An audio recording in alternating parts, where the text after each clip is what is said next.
Hey everyone, welcome back to Crime Stories, where we take a closer look at true crime cases that still haunt communities, demand answers, and remind us of the resilience of those left behind. Today, we're talking about one of the most heartbreaking and perplexing cases in recent memory, the Delphi Murders. Two eighth-grade girls, a sleepy Midwestern town, a killer hiding in plain sight for years. This is the story of Libby German and Abby Williams, and the long, painful road to justice in Delphi, Indiana. Let's rewind to February 13th, 2017. Delphi is the kind of town where everybody knows everybody.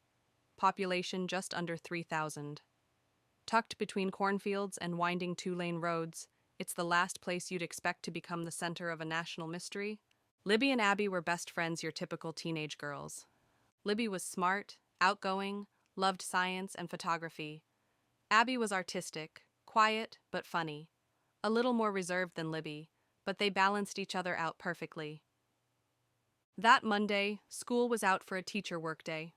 The girls decided to go hiking on the Monon High Bridge, an old railroad bridge turned walking trail, popular with locals and nature lovers.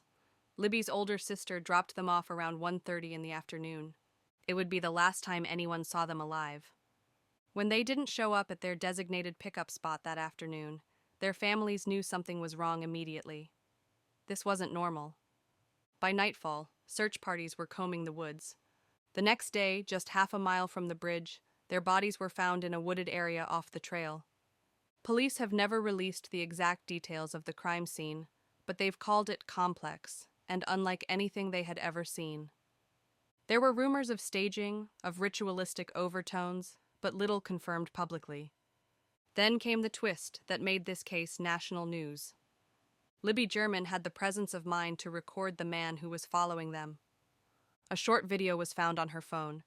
It showed a man walking with his hands in his pockets, head down, dressed in a navy jacket and jeans.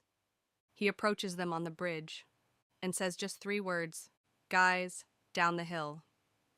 That's all we had. A grainy image, a muffled voice. And for years, that was it. The case stagnated. Over 70,000 tips came in over the next 5 years. Police followed up on everyone, but still no arrests. People started to wonder, did the killer leave town? Did he change his appearance? Was he ever even from Delphi? Well, he was. Richard Allen lived 1.4 miles from the Monon High Bridge. He worked at the local CVS. He helped process photos for grieving families. He even spoke with police back in 2017, saying he'd been on the trail that day. But here's where things took a turn. That tip, his confession that he was there that day, was misfiled. It never made it to the central investigators. It sat in a separate file for 5 years, undiscovered. No one noticed until 2022, when a state review team went back through every interview and found it. On October 28, 2022, Allen was arrested.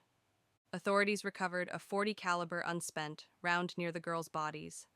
That same type of round was found in Allen's home, and it matched his pistol.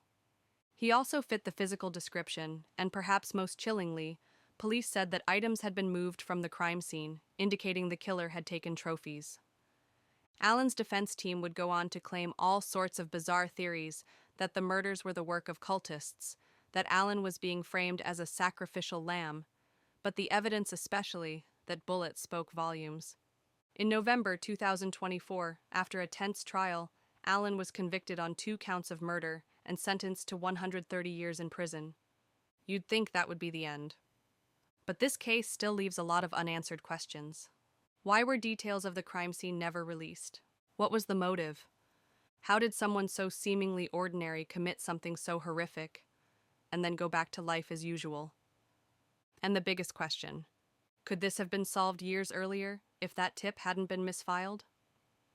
There's one other thing that stands out in this case. Libby German. She had the presence of mind, at 14 years old, to record the man who would take her life. Her bravery gave investigators the most important piece of evidence they had. She may have ultimately solved her own murder. Delphi will never be the same, but it's a little closer to healing, and justice, while delayed, finally came. Thanks for listening to this episode of Crime Stories. If this case moved you, or if you know someone who followed it from the beginning, share it. And as always, stay aware, stay safe, and remember, evil can hide in plain sight. If you found this interesting, please check out our other videos and don't forget to comment, like, and subscribe.